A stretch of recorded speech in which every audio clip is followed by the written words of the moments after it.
Awesome. I was home over Christmas a couple months ago, when Christmas was. And my brother, for a present, asked to take me out to Applebee's for dinner because we are from below the Mason-Dixon line, and goddamn proud of it. Anybody else? Like 20% white trash? Like, I can wear flannel unironically, but I'm not a racist. Like, that's where my white trash kind of lies. And we're at Applebee's, and my brother was talking to me, and he was like, "Hey, look, I got a problem. Can you take a look at my OkCupid profile?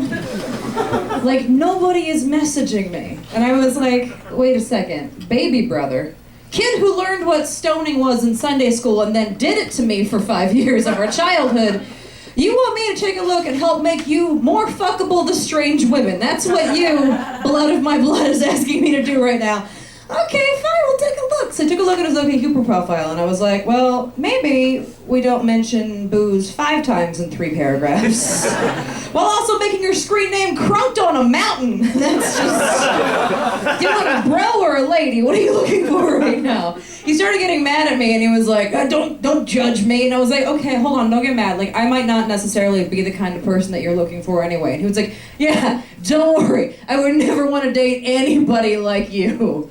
Which, like, shouldn't have made me angry. But it kind of did. Because fuck you. Like, even with incest, you can still do worse than me. You know what I mean? I got in his face about it while we were sharing, like, an Applebee's 2 for $20, and then I stopped and realized, wait a second. You know, it's an awkward moment in your life when you stop and you realize that one of the main reasons that you and your brother never hooked up is because you're just not each other's types. Real weird thing to be sharing appetizers over to realize. I was listening to the radio. I was listening to NPR. I can say NPR at UCB. If you're from the Valley, I was listening to the radio the other day, and they were doing a story about how I guess the government is working on supplements to try to make our soldiers sleep less and eat less while also making them stronger. Which is terrifying and scary and wrong for a number of reasons. Number one, they're human beings. You know what I mean? But number two, we're creating super soldiers. And super soldiers means super veterans, which means super homeless people. And I don't need the guy outside of 7-Eleven to have laser vision, you know what I mean? I'm already scared to know what that is, as is. I don't want to be outside of my favorite dive bar and a guy that looks exactly like Captain America is just like, give me all your money, I'm so hungry but so strong. Oh no, just break everything in half. I don't want to be like running around the reservoir and a guy just runs past me going, I can see all of time! And he can actually see all of time, you guys. How about we take care of our soldiers before we start trying to make them even stronger and crazier? Ugh. Here's a fun little sad game I like to play, you guys. I like to see veterans on the side of the road and call them PTSD's nuts! Saddest pun you'll hear the night. Thank you. Who hates their day job? Does anybody here hate the thing that pays the bills? Yeah, that's okay. I fucking hate mine. It's okay. What I do is not actually important because I think what my company is really doing is producing midlife crises in 20-somethings. That's what I think is actually happening at my day job. A couple weeks ago, there was a woman a couple cubicles down from me that was working on something, and then she stopped, pushed herself out into the aisle, and was like, somewhere over there. And then she stopped, shook her head once, and then pulled herself back into her cubicle. You guys understand, that song is about realizing my life is black and white. I need to get some color up in this bitch. She got one line of it out, and then she was just like, no.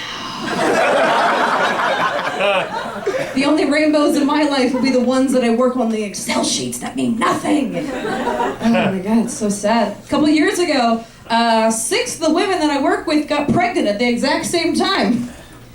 Yeah. Really. And I don't want to be, I want to preface this joke. I'm not one of those people that like, oh, you have a baby, your world's over. No. To me, there are 2 kinds of people that have children, though. The kind of people that have worked on themselves, their partners worked on them, together and separately. Like, together, they're like, you know what? We're going to give this kid a better life their parents gave us. God bless you. You guys have as many kids as you want. But then there's the kind of people, category 2 pregnant women, the people that I work with, that have babies, they can just trap something into loving them for the rest of their lives. Just like, I need something to do on a Tuesday night, American Idol's off the air, make a baby, that'll love me forever. That's gonna be the saddest Little League in like 5 years from now. Oh man. But like the worst part about them all getting pregnant was they had like a joint baby shower during office hours. Just bullshit for a number of reasons. Number one, I'm not friends with anybody I work with. And number two, I have a thing that gets me through my league's called Chipotle Thursdays. Anybody else? Barbacoa burrito bowl? All the sour cream and guacamole, because I don't give a fuck. Gets you over the hump into Friday, Saturday, Sunday, and then we just do it all again until we die. Didn't get in my barbacoa burrito bowl, so I go to the baby shower, and then the worst part about that was nobody wanted to touch any of the food. This whole buffet of food set up. So I decided what I'm gonna do is quit my day job. Quitting comedy, sorry guys. Starting my own business, where you can hire me, and I will come and be the first person to eat at your public function. Fuck your food guild, I'll show up and I'll be like, how many kinds of Doritos do you have? Only 2. Don't worry guys, I brought a third in a fanny pack. We got it taken care of. I'll then put them together, mix them up, Russian roulette style, and just pop in my mouth, because it just all tastes like poison, you know what I mean? It's fine. I'll then take regular and double stuffed Oreos apart, make a tiny little white ivory tower of diabetes, unhinge my jaw like a boa constrictor, just shove them all inside at once. Never once mentioning a diet that I've gone off of for the night, because sometimes this is what a woman looks like. How about we all get the fuck over it? Yeah, thank you. Sometimes a smattering of applause. You guys have kind of validated the way I look. Thank you. I appreciate it.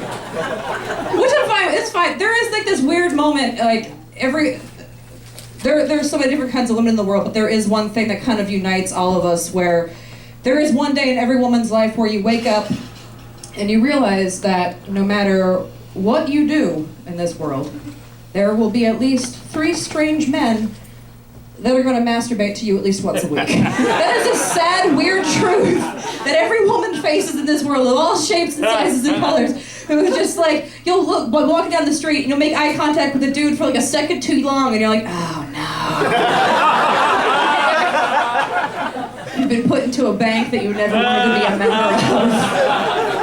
Like, I totally understand why, like, why do you think Britney Spears shaved her head? She was just like, stop thinking I'm attractive! I'm so, do you have any idea how many strange dicks that woman probably gets sent on Twitter on like a daily basis? But it doesn't work the other way around, you know what I mean? Like, literally nobody in this room has ever thought about Tom Hanks' dick. Until, like, right now. Let's all think long and hard about Tom Hanks' short and flaccid phallus. You know? Do you think it's big, or do you think it's more of a Toy Story? His balls are named Turner and Hooch. That joke, by the way, is called Hanks Cranks in my notebook. Makes me laugh. I get stressed out a lot because, you know, the world is unfair. And I went to go see a masseuse the other day, and I asked her for a happy ending. And she was like, sorry, we all die alone and then our corpses shit themselves. Thanks guys, I'm Brandie Posey.